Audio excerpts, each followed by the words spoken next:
Your listing photos are doing more work than your product description, your tags, and your price put together, because on Etsy nobody reads anything until a picture has already earned the click. And there's a crop happening to your first photo that most sellers have never noticed, which quietly decides whether that click ever happens. In this video, we build a complete 10-image listing set in Canva, the hero that survives the crop, the mockups that make a digital file feel like an object, the scale shot that prevents returns, and the information cards that answer questions before they're asked. No camera, no studio. Here's what we're building.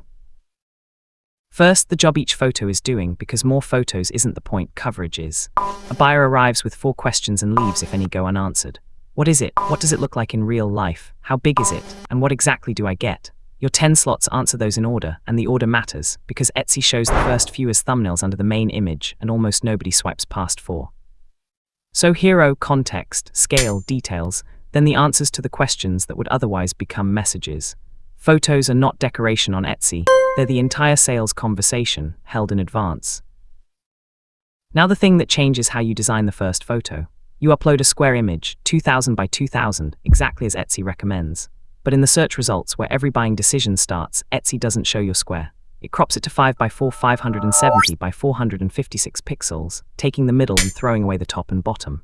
So if you centered your product to fill that square edge to edge, the search grid slices the top and bottom off it. Everything that matters has to live inside the middle 5 by 4 band of your square. Get that wrong and the best photo in your shop never gets seen, because the version buyers actually see is a bad crop of it.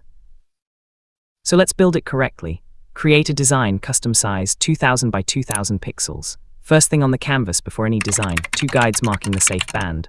The 5 by 4 crop keeps the middle 80% of the height, so drag a guide at 10% from the top and 10% from the bottom, that's 200 pixels each. Everything essential, the product, any text, your logo, lives between those lines. Outside them is decoration only, background shadow, a bit of prop. Now your square looks generous on the listing page and survives the crop in search. One design, both jobs. Delete the guides before you export.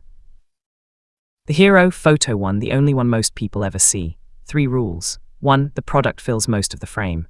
New sellers shoot from too far back, and at thumbnail size the product becomes a speck in a room. Fill it. 2. A plain, light background. Not white necessarily, a warm off-white or a soft neutral photographs better and looks less like a stock catalog, but plain because Etsy's search grid is a wall of competing images and clutter loses. 3. No text on the hero, or barely any. Etsy's own guidance discourages it. Buyers read it as an advert, and remember, it gets cropped anyway. If you're selling a digital product, the hero is your design shown as the object it becomes, a print in a frame, a planner on a desk, not the flat file. Build it once inside the safe band and everything else in the set can be looser. Photo 2 is the one that sells a digital product, and you can build it entirely in Canva. Elements, search frame mockup, or mug mockup, or whatever your product becomes, and pick one with an image placeholder. Those show a little crop icon. Drag your design straight onto the placeholder and it drops in, sized and angled to match the scene. That's the whole trick. 2 rules to keep it honest. Use a mockup that matches what the buyer will actually own. Don't show a gallery wall of 5 prints if you're selling one file. And check the shadows. If your flat design sits on the mockup with no shadow while everything around it has one, it reads as fake, and Canva's shadows effect fixes it in one click. A good mockup isn't a lie, it's showing the buyer the outcome instead of the file. Everything so far assumes a digital product. If you make something real, you still don't need a studio, you need a window. Shoot in daylight next to a window, with the light coming from the side rather than behind you, and turn the ceiling light off. Mixing daylight with a yellow bulb is what makes home photos look muddy. Put a sheet of white card or a folded sheet on the opposite side to bounce light back into the shadows. That single piece of card is the difference between a snapshot and a product photo. Background, plain and slightly out of frame, so nothing competes. Shoot from slightly above for anything flat, straight on for anything upright, and take 3 times more shots than you need. Then bring them into Canva and do 2 things. Crop to 2000 by 2000 inside the safe band, and use adjust to lift the brightness a little, and drop the saturation a touch. Almost every amateur photo is slightly too dark and slightly too saturated. Fix those 2 sliders and your phone photos stop looking like phone photos. Photo 3, and this one exists to stop returns and refund messages. Buyers are consistently wrong about size. They picture something bigger than it is, get it, and feel misled even though your listing said the dimensions. So show scale against something universally understood. A hand holding it, a coin next to it, a mug on the same desk. For anything that hangs on a wall, show it above a piece of furniture, because that's how people judge proportion. And add the actual dimensions as text on this photo. This is the one image where text belongs, because it's answering a question rather than shouting. One scale photo removes the most common reason for a disappointed review.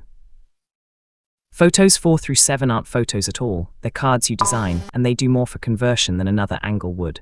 Card 1, what's included listed plainly. Card 2, sizes or variations available. Card 3, how it arrives, instant download, or shipped in 2 to 3 days. Card 4, care, printing or usage instructions, whichever applies. Keep them consistent, same background, same font, same accent color as your hero, so the set reads as one shop rather than 4 different sellers. And use plain sentences, not marketing. Every one of these cards is a message you don't have to answer at 11 at night. That's the real return on them. Fewer questions, faster decisions, and a shop that looks like it has been doing this a while. Photos 8 to 10 and the video. 8 and 9, detail shots, the texture, the stitching, the actual pixels of a print, because these are what convince the buyer who has already decided but wants permission. 10, your best lifestyle shot, the one where the product is in a real setting being used. And the video slot, which is genuinely underused. 5 to 15 seconds, no sound needed, and it can be as simple as a slow pan across the product in Canva. Etsy shows the video in the gallery, and listings that use it hold attention longer. Export everything as JPEG at around 90% quality, high enough to look sharp, small enough to load fast. Big files make your listing feel sluggish on a phone, which is where most of your buyers are. Here's where it stops being work. Every card and mockup you just built is a page in one Canva design. So for the next product, you duplicate the whole design, swap the artwork and the words, and you have 10 listing images in about 10 minutes. Keep one design per product type, and the layout, the fonts, the safe band and the shadows are all already solved. And there's a second benefit that compounds. Because every listing in your shop uses the same card design, your shop starts to look like a brand instead of a collection. Buyers who land on one listing recognize the next one. That consistency is something almost no small shop bothers with, and it's free. 4 quick ones I see constantly. Fewer than 5 photos listings with under 5 measurably underperform, and you have 10 slots that cost nothing. Text sprayed across the hero, which gets cropped and reads as an advert. Mockups that overclaim, showing a framed set when the buyer gets one file, which is where bad reviews come from. And inconsistent styling across a shop, so every listing looks like it came from a different seller. All 4 are free to fix, and none of them require a better product, just an hour with a template.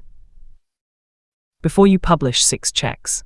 1. Hero built inside the 5x4 safe band. 2. At least 5 photos, ideally all 10. 3. A mockup that matches what they actually receive. 4. A scale shot with real dimensions. 5. Information cards sharing one style. 6. Exported JPEG, 2000 pixels minimum on the short side and light enough to load fast on a phone.